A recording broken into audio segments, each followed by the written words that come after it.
এই যে একটি আন্ডার কনস্ট্রাকশন বিল্ডিং, সেই বিল্ডিংয়ের ছাদে আমরা এসেছি এবং এখানে যে ছাদ দেখা যাচ্ছে এখানে এই ঘটনা ঘটেছে এবং পুলিশের তরফ থেকে সেটা তদন্ত করা হচ্ছে।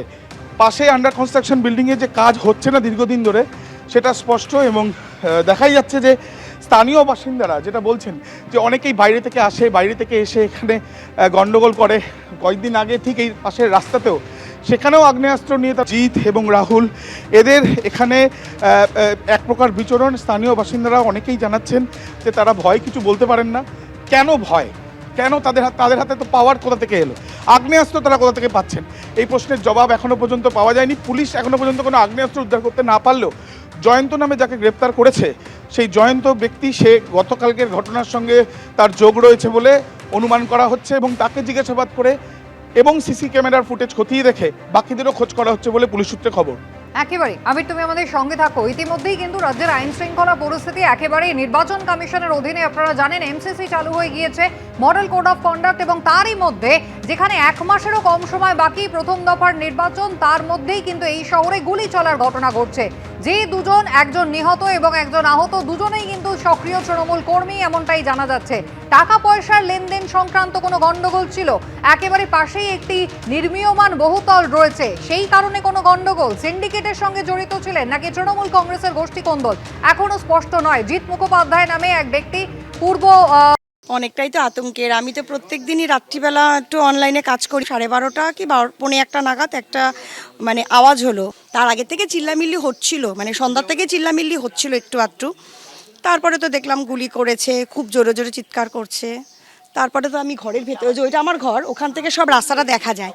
এবার ওখান থেকে দেখছি হুড়মুড় হুড়মুড় করে বাইকের আওয়াজ, ওই জায়গাটা দাঁড়িয়ে কাঁচ ভাঙছে, বোতল ভাঙছে, বাইকটা ভাঙলো, বুলেটটা। কতজন? তো প্রায় 6-7 জন, প্রত্যেকের হাতেই একটা না একটা কিছু রয়েছে। আমি ওখান থেকে যেটুকু দেখতে পেয়েছি, বাইরে তো বেরোতে পারছি না, আমি ওকে ডাকিও নি।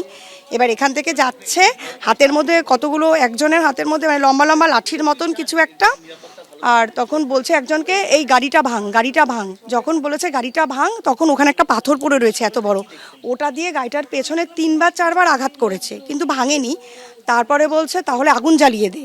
আমি তখন আমার হাজব্যান্ডকে ডেকেছি, যেহেতু আমাদের গাড়িটা এখানে থাকে। আমি তো বললাম দেখো তো গ্যারেজের মধ্যে কি ঝামেলা হচ্ছে, তার আগে গুলি করেছে, অনেকগুলোই গুলির আওয়াজ হয়েছে। তাও মোটামুটি আমি যখন গুলির আওয়াজ ফার্স্ট একবার, সেকেন্ড, তারপরে ফটফট করে 3-4টে হয়েছে। প্রথমে ফার্স্টবার হয়েছে, তার 2-3 মিনিট পরে আরেকটা হয়েছে, তারপরে পরপর হয়েছে। জিতের বউ তখন ওখান থেকে চিৎকার করলো, উনি চিৎকার করার পরে ওরা গাড়িটার মধ্যে কিছু ধরায়নি, কিন্তু ওরা বলছিল যে আগুন ধরিয়ে দে। গাড়িটা ভাঙেনি যখন, বলছে আগুন ধরিয়ে দে।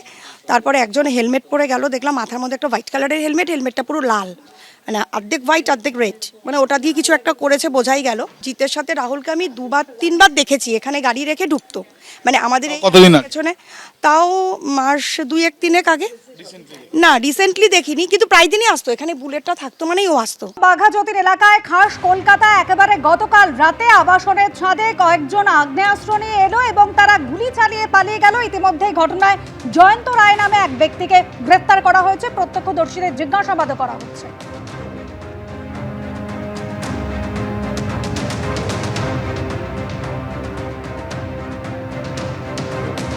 পরিচিত, কিন্তু অনেক দিনের কথা হয় না, অনেক দিন কথা বলে না। হঠাৎই আজকে কেন ডেকে নিয়েছে সেটা আমি জানি না, বহু বছর ওদের সঙ্গে কথা হয় না।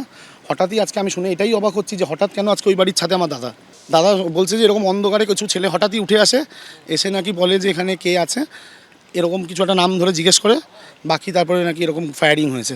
নিজের বাড়ির ছাদে ডেকে এনে ফায়ারিং, তো এটা চক্রান্তই লাগবে। ঝামেলা ছিল না, কথা বলতো না অনেক বছর। এবিপি আনন্দ, এগিয়ে থাকে, এগিয়ে রাখে।